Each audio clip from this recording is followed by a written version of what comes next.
busy. I was like, I almost started pitching in on your hair and makeup. I was like, girls, what can I do? I'm like, hand me a brush. Did you see that? You were busy. That was crazy. Let me tell you, I still have marks on the back of my heels from running in the shoes that I had on to try and make it in the doors before NFL Honors started. That is so funny. That is really intense. Meanwhile, I was like, dumb. I was like breezing it. I felt bad because you had so much going on that day, and I was like, what's going on, y'all? My favorite was when you hit everybody in the audience with if everyone can stay seated so Kylie can get out of here faster. Like I was trying to make a fucking connecting flight. Well, let me say something about that, by the way. People are abusing that. I was on a flight recently. We were delayed. We landed and they said, hey, if you're connecting to here, please let those people off first. And I'm happy to do it. I stay seated. And then I start to see people rushing past me. I know damn well you're not going to Birmingham. Don't play with me. I know damn well this is your final destination. You have arrived at home. And I'm livid because I'm like, I'm doing my part. I'm being in community with all the people trying to make it to Birmingham. God bless their souls.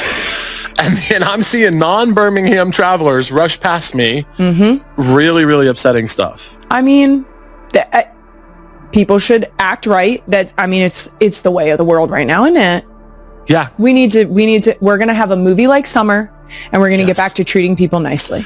We're going to get back to behaving in a way that if every single other person behaved the exact same way, that the world would work out. That's how we're going to get back to behaving. No more cheating on the connecting flight business. But yeah, what were we actually talking about? Flights. Bingo was so much fun. Now, before the actual bingo show, I would like to say we met in the green room. I still can't get over, first of all, that was our first time meeting. It didn't feel like it was our first time meeting in person. The one note that I have here to ask you about that I would just like to share with the world, the rotisserie chicken. I knew where this was going. Because it fascinated me.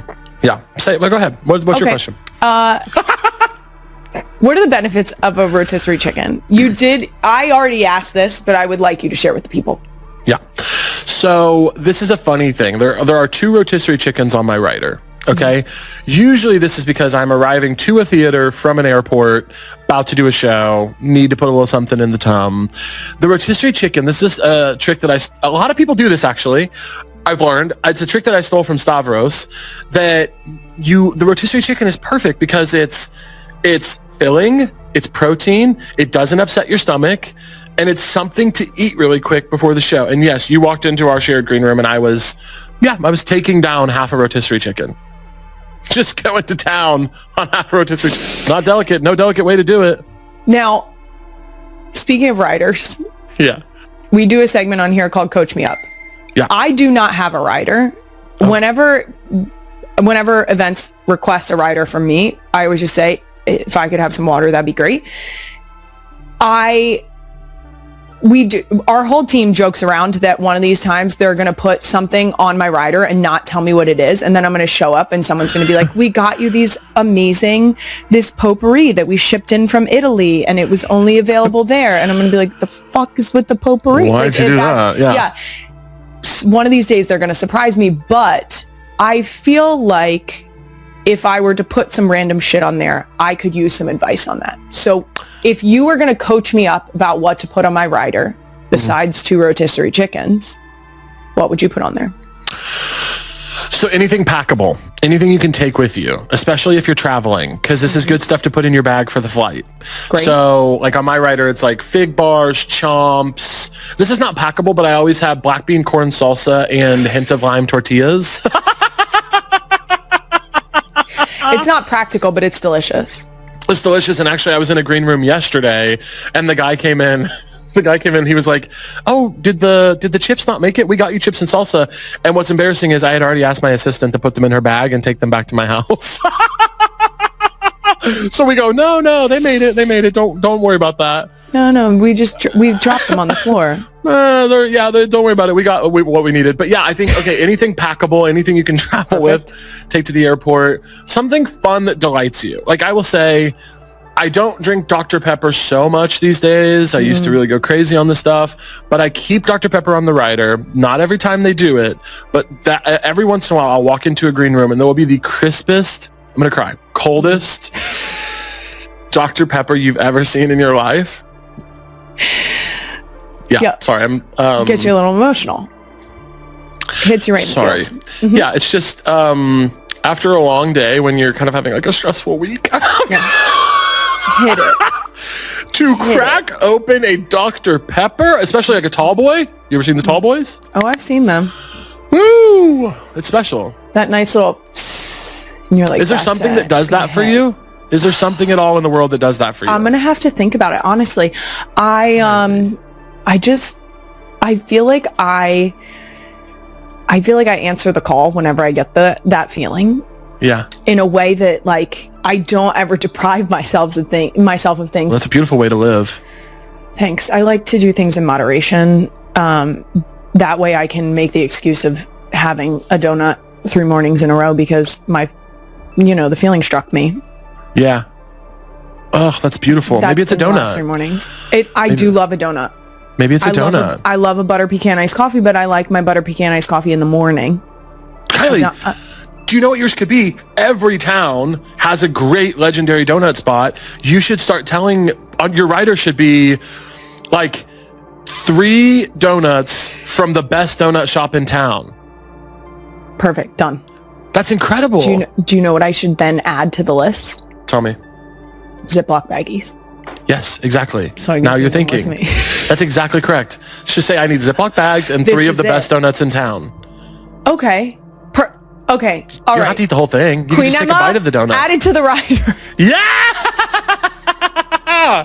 Oh, I'm so glad we got to the bottom of that. Until the next time I hit a green room and there's a fucking rotisserie chicken and 3 donuts.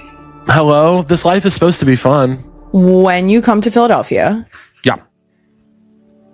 How do you feel about cake donuts? Yeah, I'm there. Okay, perfect. Thank you. My husband is vehemently against them. And then when I get Federal donuts, he eats them anyway. It's the craziest phenomenon. I'm like, whatever. As long as you're eating them with me, I actually don't give a shit what you said 5 minutes ago. Because by the way, is there any bigger betrayal in the world than when you go for a sweet treat and your partner won't do it with you? I need you to co-sign that decision so hard. I need you to co-sign it so that I'm not alone. There's no worse feeling than feeling alone. I firmly believe that, and that applies.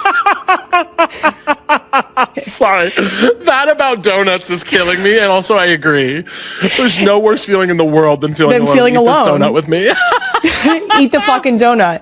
Yeah. The Federal Donuts has like fancy flavors, and we get a half a dozen, which is all the fancy flavors, and you leave a butter knife in the box all day long so that you can do drive-bys, and you just try a new donut every time you walk by. By the end of the day, have you eaten probably 3 full donuts? Yeah, but that's yesterday's problem. That's not a problem for me. That's yesterday's problem, and can I also just remind everyone that tomorrow is not promised, that today is all we have. Sorry, I had 3 donuts today.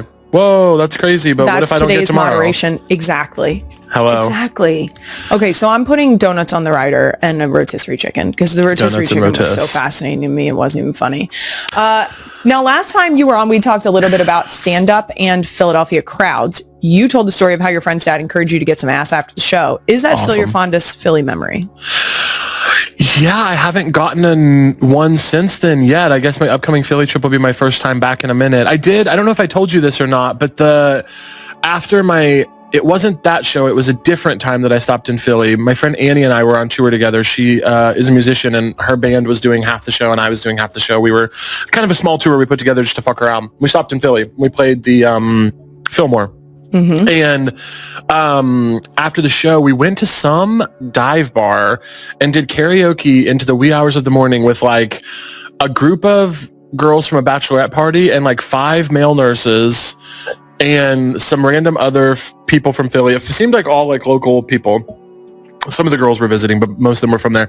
And I had the time of my life. And when I tell you, one of my most fun karaoke memories is from that night in Philly, because I look, I've got a couple different karaoke songs that I'll pull out every once in a while, but I read the room that night and I said, what needs to happen in this room tonight is Man, I Feel Like a Woman by Shania Twain.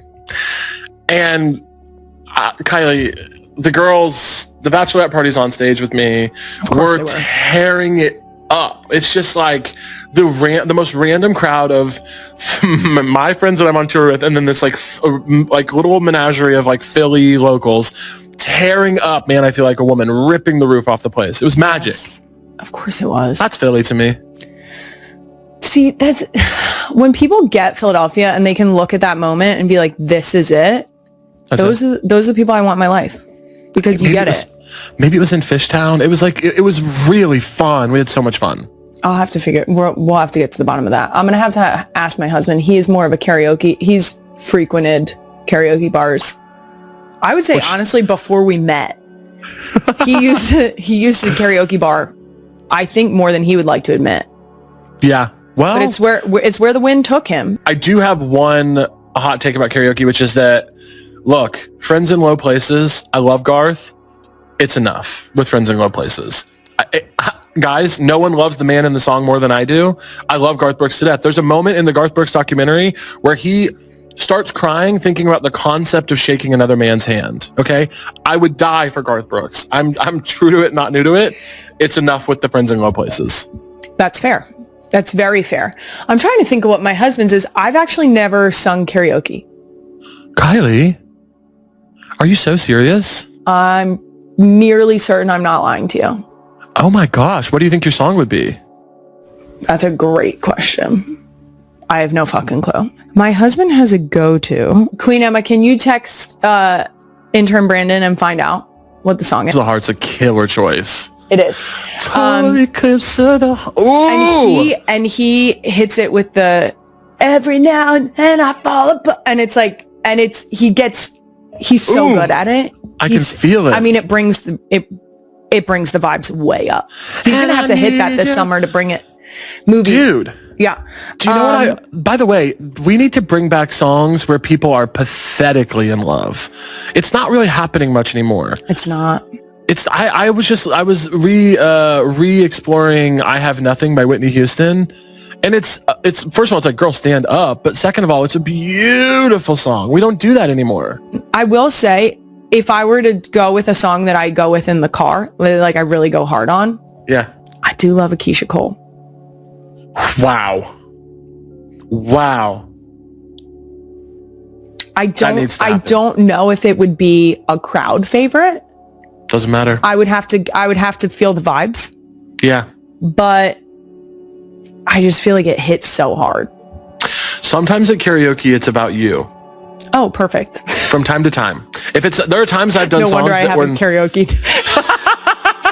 I'm trying to blend into the wall in the back. Like, no, I'm good.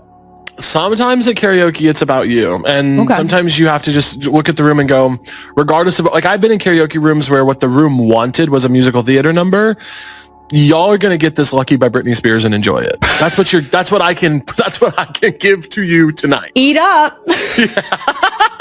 Hope you're hungry, because it's not going to be Wicked from me. God. It's going to be Lucky. Every parent knows that kids going to school means one thing, germs. And when you have multiple kids, well, that means, everyone's sick all the time. We just had a very stressful few weeks, to say the least. Luckily, the CVS Health app is a single place to handle all your healthcare needs. You can order things like tissues or Tylenol or hand sanitizer or hand soap or wipes to make sure you can clean off all the surfaces.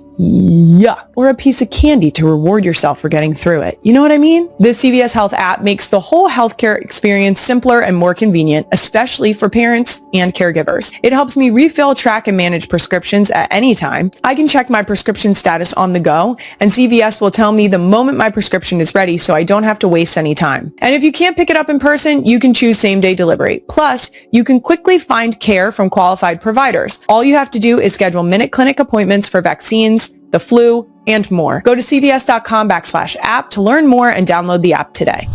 If you're a real one, you know I was very hesitant to start minivan life, but it's been over a year now, and I can confidently say that I've almost kind of fully embraced it. And that's thanks to our Toyota Sienna. From field hockey practices to road trips to the shore, we take our Sienna everywhere. The best part has been able to literally fit our entire 6-person family in this car, and all of the things that go along with it. Strollers, wagons, extra clothes, diapers, wipes, dogs. plural. Plus, I love hearing the ridiculous conversations my kids love to have in the car.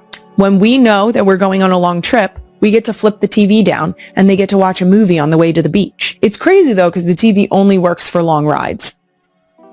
Also, when they get to do things independently, like press the button to open and close the door, they feel like independent little women. And I love that for them. So if you're looking for not only a great car to get you from point A to point B, but with enough space that can literally fit everyone into it, I highly recommend the Toyota Sienna and going for a test drive at your local Toyota dealership. You can learn more at toyota.com/Sienna. And remember, it's not the places we go, but the people we go with that matter. Now, can I ask you some stand-up questions I'm thinking about? Because I think about this a lot. Has a fan ever given you something after a show, and what was the weirdest or most obscure thing? Fans have certainly given me things after show. I don't do meet and greets, so I don't meet as many of the fans in like an official like gift giving capacity. But people have definitely given me stuff after shows. I'm trying to think. The coolest thing that anyone ever gives me after a show is a joint in a place where marijuana is not legal. That's like nice. What I need. Kind. That's what's needed. Very kind. Because I can't just go get one. That's always helpful. Of course, I'm scared to smoke it, but I always do. And what else has been given to me? Someone baked me cookies, which was really sweet. I did not eat them because I was a little scared. I was gonna say. I can honestly say, and I've said enough that I'm a germaphobe that I think people will take that as a sufficient explanation, but I would not eat cookies that were baked for me. If I don't know you and I didn't ask for them, I'm not eating those cookies. Scary to me, a little scary to me, perfect stranger. No, I'm sure they were perfectly, I don't think there was anything nefarious going on. I'm just like, I'm not in your kitchen. I don't know what your house is like. I'm a little weird about eating food that other people, not even just like in a fan situation, just like if I go to like a potluck, I'm like, I want to know who made what, and I want to know how I know them. Do you have cats? Are they on your counter? Exactly correct. You know? That's my fear. I just want to know. That's my big fear. Mm-hmm. Have fans ever actually heckled you? Or do people have common decency these days? I feel like I know the answer to this question. I don't know that people have common decency. I've had a really charmed experience. I was nobody knew who I was. I was doing shows for like strangers, and so all the things that came with that. And then I had a big internet moment, and then COVID, and then I came out and was playing much bigger rooms, and it was all like lovely, dedicated fans who love my stuff. So I really missed that part that a lot of comics go through, where they're like going to Muncie and playing for like mean drunk strangers or whatever. I'm sure the people in Muncie are lovely, but just going to these random places and like begging for laughs. But heckled, I will say the craziest thing that came to mind when you asked that was I had a show at this venue in LA called the Bourbon Room, like 3 or 4 tours ago, and I was running my hour, and I want to say like maybe I was bringing up the opener. I had 2 openers, and I was bringing up the opener, and this woman came on stage. Woman that I do not know came on stage. I think drunk, but also on some other stuff as well. And she starts like, she goes, "Who are you? Who are you?" And I was like, "I'm Caleb. This is my show. You need to go sit down." And she was like, "No, I want to know who you are. You seem so nice." And I was like, "I am really nice. I really don't want you to get thrown out of the show. Will you please go sit in your seat?" And she goes, okay. So she walks over to a seat that is not hers near the stage and sits down. And so I'm like a little thrown off, but I'm like, great. Didn't have to throw her out. I continue. And then she comes back up and starts wrestling the mic out of my hand. And I'm like, at this point, I'm like, where is the security? Like, I'm like, what are you guys doing? I'm like, because I'm like, you guys should be paying attention to this and doing something. So I'm like, hey, guys, security, you got to get up here. This is like too much. I was like, ma'am, you got to go. I'm sorry. That's enough. You got to leave the show. And she starts screaming, and she's like, pointing to the audience, they don't want you to kick me out of here. And the audience all starts going, yeah, yes, we do. And she goes, they don't want me to leave. And they're like, yes, we do. So then as she's getting dragged out, she's like, yeah, she's being really funny. She's like, I just want to say, everyone have an incredible night. Thank you for listening to me. And I'm like, they did not have a choice. And I will try to find them after we get off here and send them to you guys. Maybe you can put one on screen and like blur her face, because I don't want to, I'm sure she was going through something. But there are really funny pictures that the photographer took of like her one hand on the microphone and me like it's really funny. And I feel bad. I'm sure I asked the staff, like they did make her leave the venue, and I asked them to like go check on her. Cause I'm also like, she very clearly was like in a state of some kind. Right. So I hope she's okay, but holy shit. Have you gotten fan gifts? No. No fan gifts. I get a lot of bracelets. Oh, of course. That's really cute. It's adorable. I don't know if I don't know if I said this on the last recording I was on here. So sorry if I did, but have I told you about the bracelet I got at the Kansas City Eras tour? Did I tell you this? Wait, maybe. I was exchanging bracelets with girls at the Kansas City Eras tour, girls of all ages. I love girls. And I'm like happy to exchange bracelets with them.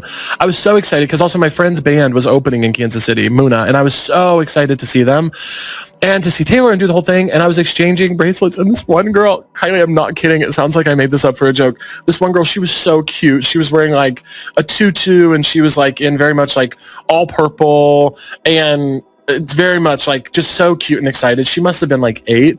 And she was like, do you want to trade bracelets with me? I had a bunch of them. And I was like, of course I do. And we trade bracelets. She gives me 2 bracelets. Okay. One said fat bitch. Not kidding. Don't know how she got it. Don't know how she got it. She gave me a bracelet that said fat bitch. And then the other one said gay guy. Where did she get these? It was the funniest thing I have ever experienced in my life. She handed them to me and I went, oh, thank you. I had to stop doing bracelets for a little bit because I was like, what are you talking about? Nailed it, first of all. Second of all, where did you get them? I couldn't believe it. I don't think she knew. Maybe what she was giving? I don't know if she knew. She did not seem like it. It was not like, there was no like smirk on her face. Like she was being very cute and sweet. I think she just didn't know. And they were different. Like one was like red and black. So it was like that era. And then they didn't look like they came from the same collection. No. And I think they were things that she was trading. And I really, truly, I think about it every day of my life since then. It was awesome. It was awesome. But someone, I do love when people nail them. What was one of them said? I mean, I have gotten more than one that either says fuck off or fuck you. Yeah. I support that wholeheartedly. Yeah. Yeah, I get a lot of profanity. And I love that. I love the profanity ones. I completely adore them. Now, I want to make sure that we get to these movies because that feels like very important. I need to pick your brain about this. Yes. I've been excited to talk to you about 2 new movies you have coming out. One comes out tomorrow. It is called Pizza Movie. It comes out April 3rd on Hulu. What should the real ones know about Pizza Movie? Pizza Movie is so fun. It was written and directed by these guys, Nick and Brian, that I am friends with and a huge fan of. And I heard that they had a movie, and I was like, I would just love to come do anything in it. It's so silly. It's me and Gaten Matarazzo and Sean Giambroni, hello, and Jack Martin. There's so many funny people in it. Sarah Squirm is in it. But yeah, it's really fun. It's a stoner movie. I think if you are somebody who gets stoned, get a couple of your friends together, get stoned, watch it on the couch, order pizza. And if you're not, watch it anyway. It's really like, it's like just silly, dumb fun. It's like the kind of comedy that I feel like we're missing right now. And yeah, it's such a good time. I really like the movie, and we just premiered it at... What really goes on behind closed doors during Easter with the Kelce family?